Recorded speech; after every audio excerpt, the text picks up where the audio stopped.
Prince? Prince? Prince? Good. I finally got your attention. You looked so peaceful as you were daydreaming, but it's getting late, so I need you to get to your room. The queen already went to bed and said to make sure you were well rested for tomorrow. So, how do you want me to carry you today? No, walking on your own is not an option. You know that you are far too important for that, so you either ride on my tail or I pick you up.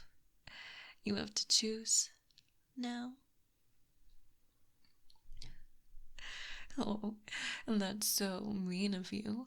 My tail is very comfy. You're just saying that because you are embarrassed. Whatever, I'll just carry you. Oh, you're trying to resist, aren't you? That's cute. But you probably shouldn't struggle so much. Isn't your arm still healing from the last time you tried to resist? You really shouldn't be tempting me like this. Accidents happen so often here, and the queen will be so upset if her goods are damaged again. It's my job to look after you and keep you safe. Please just let it happen. See? That wasn't so bad. I have no idea why you need to make a scene every night. Huh? The Lamias in the hallway. What about them? Well, of course they'd laugh at you. That's what you're here for. Did you forget already? But enough about that. Let's get you cleaned up. Since you've been good, I'll scrub your back with my tail. Gently this time, I promise.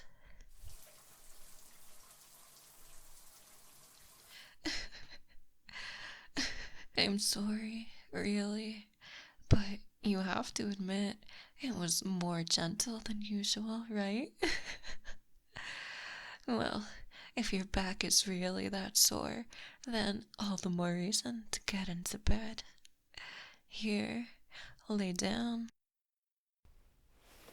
Don't worry, I'll be right here next to you until you fall asleep.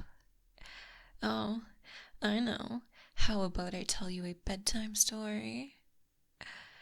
Don't say that. You are never too old for a bedtime story. I know just the one for you. Once upon a time, there was a wise little prince. His father was a strong but foolish king who wanted to protect his kingdom and its subjects, no matter the cost. So one day, the king decided to make an example out of a nearby monster den. His son, the wise prince, urged him to reconsider, to remember all the years that they coexisted peacefully. But his father wouldn't listen, instead choosing to gather a large squad of knights. And so, the king, the prince, and the knights marched towards the den that was filled with poor, innocent Lamias. They launched a cowardly sneak attack and unleashed their full might upon the peaceful den. Do you know what happened then? Well, the peaceful Lamias were left with no choice but to defend themselves. But the king made it easy for them. It turns out he and his knights had no experience with Lamias. They didn't know what they were up against until it was too late. Apparently, it wasn't common knowledge that they could use magic to alter the strength and length of their tails, and even the texture of their scales. So the very desperate monsters used their razor-sharp scales to cut the soldiers in half. They used the points of their hardened tails to pierce straight through the thick metal armor and shields the knights had equipped. and they used their powerful muscles to finish off their prey, constricting them, completely crushing them, along with their armor, until all that was left looked like a crumpled piece of paper dripping with red ink. After they finished defending themselves from all the knights, the Lamias focused on the king and the prince, who they surrounded earlier. 4 girls stepped up and flung their tails at the king. They wrapped around his arms and legs and pulled a little until he was hanging off the ground. Then they kept pulling and pulled some more until...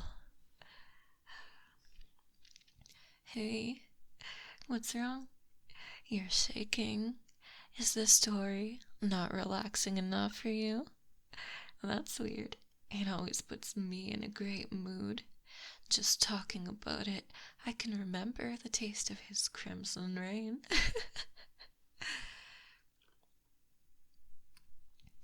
But it's far too late to be upset now. This all could have been avoided if you did a better job at convincing your father. But you couldn't, so he paid the price. And you? Our queen didn't even need her tail to knock the sword from your hands. You failed your people. You failed as a prince. And the king may be gone, but you were in no position to take his place and lead this kingdom. But despite that, our benevolent queen took pity on you and assumed control of your territory to keep it out of economic chaos. The looks on your leaders' faces when they realized that these giant snake-like monsters living in a cave actually knew plenty about economic and political restructuring. In fact, your leaders were so incompetent, we had to resist the urge to just eat them and take their positions. We might have if our queen didn't make it clear that the violence would stay on the battlefield, but it's still an option if you don't behave. I said it before, didn't I? Accidents are just so common. But despite everything you did, our queen still allows you to spend each day at her side, ruling together.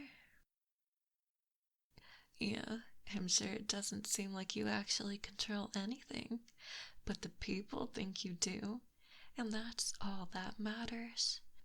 Whether they trust you return things to normal, or they just want to blame you for their problems. Either way, keeping you around is best for everyone, especially yourself, since this is all you're good for anymore. It's better than the alternative, don't you think? My people don't ask for much from you. I think we've proven that we're not the barbarians your people thought we were, just like how you're not the prince we thought you were. I actually admired your determination at first. You were confident that you would one day rally your people to rebel and take back your kingdom. It was pointless, but also cute. But that was a long time ago. That spark in your eye has been snuffed out and replaced with a powerful longing. I've seen the way you look at me recently. I know just how you really feel. And the truth is, you've come to enjoy our time together. We're not like succubi. We don't emit any pheromones to form an attraction. No, you developed that all on your own. Even after seeing what we could do, what we enjoy doing to humans. I know you won't admit it because you think that's when you will have truly lost. That desperate part of you is cute too. How does it feel knowing that you betray the pride of your kingdom every single night that you listen to me? I already know. It feels good, doesn't it? You've discovered a real guilty pleasure, and you can't get enough. You can care any less what happens to your citizens, can you?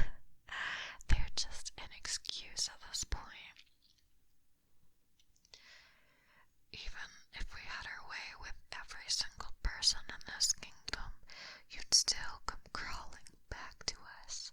You just don't know what to do without us. Well, don't worry. We'll continue to take care of you. Come on, you can stop crying now. I'll do that thing you like. That's right. Just sit still and let me. Good, good. Now you're all coiled up and ready for bed. You can't even see anything, can you? You're wrapped up entirely, completely at my mercy. I could squeeze just a little bit and make your sleep a bit more permanent. But you know that I won't. I've also gotten used to your warmth, and replacing it with someone else would be bothersome. Even if the queen decided she didn't need you around, I'd probably still keep you by my side. You don't have to worry about anything anymore. Your father, the people, the other Lamias, the future. You can leave it to me, because right now, all you have to do is sleep. Good night, my prince.